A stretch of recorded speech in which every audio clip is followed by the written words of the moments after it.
Desenvolvimento da sociologia.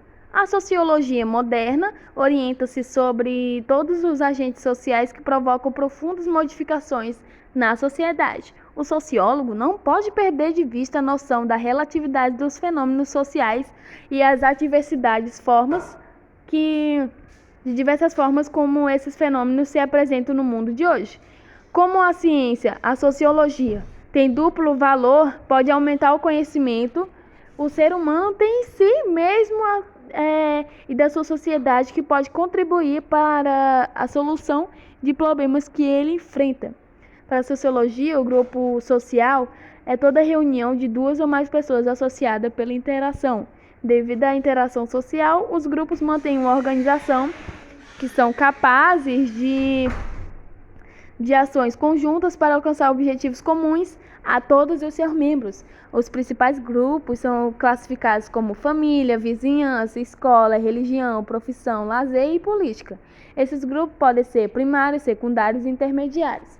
Os primários são os primeiros grupos com os quais mantemos contatos. São aqueles com quem mantemos contato pessoal e direto, às vezes tem número reduzido aos participantes, por exemplo, a família.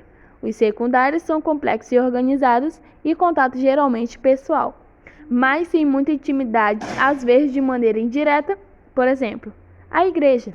Os intermediários são os que chamamos de alternados, pois apresentam tanto características do primário quanto do secundário, por exemplo, a escola. Desde o século XIX até a atualidade, inúmeros estudos desenvolveram-se e criou-se também um jargão científico, isto é, um vocabulário próprio com conceitos que designam os aspectos precisos da vida social. De tal forma, se alastraram os resultados das pesquisas sociológicas, que hoje boa parte desse vocabulário está presente no cotidiano.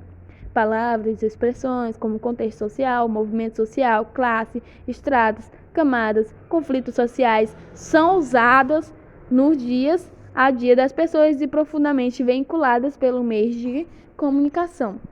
Os agentes da socialização, dentre os agentes de socialização, pode distinguir-se que atuam diretamente como finalidade de transmitir as pautas sociais, como família e escola, e o que atuam de forma indireta empresa e sindicato. A família é um grupo primário, pois articula-se que por meio de um elemento emocional ou afetivo, a família cumpre 4 funções básicas. Permite a possibilidade às relações sexuais, legítima a reprodução, responsabiliza-se pela socialização entre o casal dos filhos e coopera economicamente com seus membros. A família é um primeiro agente de socialização da criança, que pode interiorizar a estrutura de seu poder social. Esse processo é dinâmico, é estabelecer uma posição de dependência e de necessidade de ajuda dos adultos, no qual a criança aprende os códigos e normas sociais dentro do ambiente familiar e interioriza um estilo de vida, a atitude e os papéis do pai e da mãe, e aprende o uso da linguagem, que é um fato social muito importante, é um fator. A aceitação passiva do código dos pais dura até aproximadamente 7 anos de idade, quando a criança entra extremamente aos 7 anos de idade, entre em uma nova relação social com crianças de uma mesma idade. Esse é o primeiro passo para a autonomia e tomada consciência da moral individual.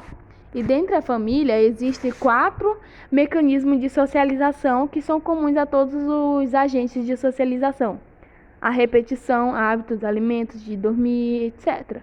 A imitação, brincadeiras de imitar os papéis dos pais e dos irmãos, a aplicação de recompensas e castigos por parte dos pais, os acertos e erros, onde a criança aprende atitudes de outros, tenta imitá-las e corrigi-las, e vários outros métodos. E a escola, seu objetivo principal é transmitir e fomentar a cultura em seu sentido mais amplo. O costume de crenças, conhecimentos moral e leis, e entre outros, a escola continua a tarefa de socializar e iniciar na família para que o indivíduo aceite uma estrutura social determinada por essa razão. O sistema educativo tem muita importância na continuidade ou descontinuidade do sistema social, onde a escola é a instituição onde a relação tendem a ser mais igualitárias entre os indivíduos, pois são distribuídos por grupos de idade. Por um lado, a criança se identifica com metas e atitudes que compartilham o grupo, e ao mesmo tempo ocorre uma relação interpessoal com as crianças do grupo pela troca de opiniões e pela comunicação com os companheiros. Essa prática facilitará posteriormente a relação do indivíduo com outros grupos e pessoas. Os grupos de idade copiam a estrutura social em que vivem e reproduzem suas associações. Existem 3 tipos de grupos de idade: aqueles que se compõem só por indivíduos da mesma idade que têm como objetivo a socialização, associação de terceira idade. O segundo tipo também tem como objetivo a socialização, mas intervém neles adultos e seres possibilizados pelos grupos, associações juventis, depositivas e etc. Do terceiro, eu esqueci de colocar aqui, mas o terceiro tipo são as associações que levam a cabo em socialização de maneira indireta, que o grupo está adquirindo uma grande importância na sociedade industrializada e é uma grande expressão e a cultura dos adolescentes. Existem outros agentes socializadores que cumprem a função de maneira indireta, como as empresas industriais e comerciais, os partidos políticos e os sindicatos. Os ambientes de socialização. O estudo dos ambientes em que se desenvolvem os processos de socialização do indivíduo gerou a divisão dessa ciência em sociologia urbana, sociologia rural, sociologia de comunicação local. São considerados meio ambiente o grupo racial, o grupo cultural, o grupo de classe a que se pertence, são chamados de meio de origem. Devemos considerar também que os chamados de meio de referência, que são aqueles cujos modelos e fatores não pertencem a eles. Um exemplo é a reprodução dos valores e classe média pelos meios de comunicação. O consenso e a conduta.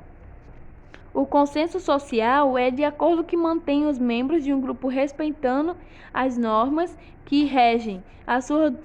São 2 atitudes que caracterizam o consenso social: a conduta social de conformidade ou de marginalidade e a conduta social de conformidade e aceitação da sociedade por parte do indivíduo que interiorizou os valores e normas com o meio social e adaptação ao meio social, que tem diversas graduações e depende do limite impostos pela sociedade dominante.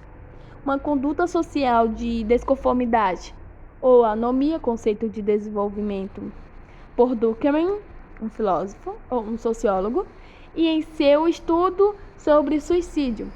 Ele traduz a incapacidade que sofre o indivíduo de orientar sua conduta ao entrar em conflito com as normas e valores por eles interiorados com os da sociedade, que também existe anomia quando se produz uma contradição entre as diversas necessidades do indivíduo e da possibilidade que a sociedade oferece de satisfazê-las. Um fator importante para que se dê a anomia, segundo Salvador Giner, é que essa impossibilidade de satisfação se produza em uma sociedade em que se pregue a igualdade de oportunidades. Na sociedade em que não existia, em que não existe, no caso, não existe, a igualdade é mais fácil que a resposta que surja seja uma resposta revoluntária. A sociedade industrial, o processo de socialização, provocou na juventude uma atitude de não aceitação generalizada que se mantém por meio de uma rebelião ou por meio de marginalização social. Em geral, as sociedades ocidentais lidam com o desvio de comportamentos, crimes, no caso, com um tipo de anomia social que deve ser punida. O maior exemplo disso é o sistema carcerário, que existe o sentido de privar de liberdade de pessoas ou de grupo de pessoas que tenham cometido atos infracionários contra terceiros. Eu vou citar um pouquinho aqui, falar um pouquinho do Max Weber, 1864 a 1920. Foi um sociólogo alemão, foi um dos fundadores. Nossa, esqueci de colocar ele aqui.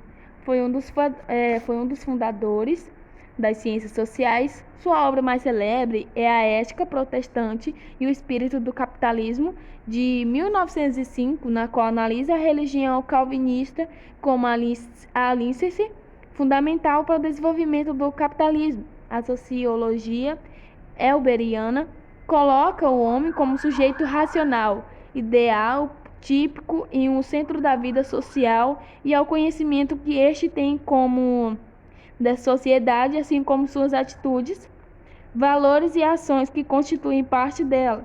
Max Weber exerceu profunda influência sobre a sociologia do século XX.